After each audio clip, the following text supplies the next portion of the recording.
YouTube দেখে বিলে ভাসমান সবজির বাগান করেছেন স্কুল শিক্ষক আব্দুল মালেক।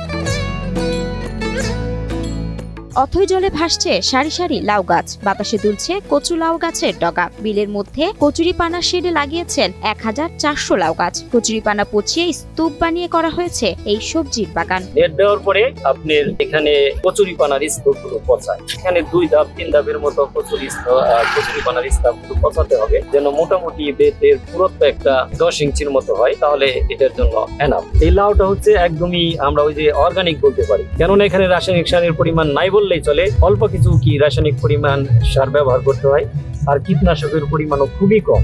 সব মিলিয়ে মাত্র 30,000 টাকা ব্যয় করে গত বছরে 2.5 লাখ টাকা আয় করেছেন তিনি। কারণ বাজারে মালিকের চাষ করা লাউয়ের দাম ওঠে সর্বোচ্চ। বাজারে যে লাউটা আপনার লোকে এই 20 টাকা, আমার এই লাউটা ওইখানে নিলে কি 30 টাকা বিক্রি করতে পারি অনায়াসে।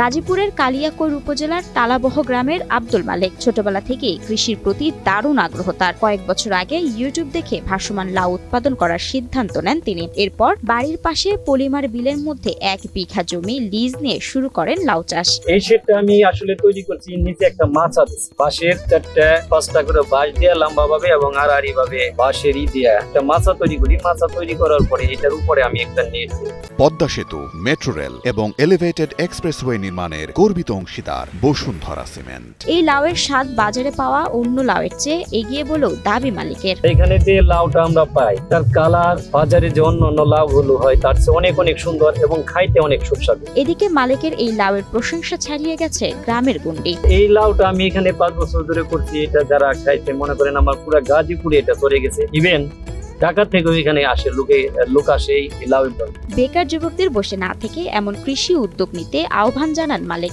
যারা বেকার যুবক আছে তারা যদি করতে চায় তারা কিন্তু এটা করতে পারে। এক হিসাবে মনে করেন নিজেদের চাহিদা হবে এবং স্থানীয় বাজারের চাহিদা তারা পূরণ করতে পারবে।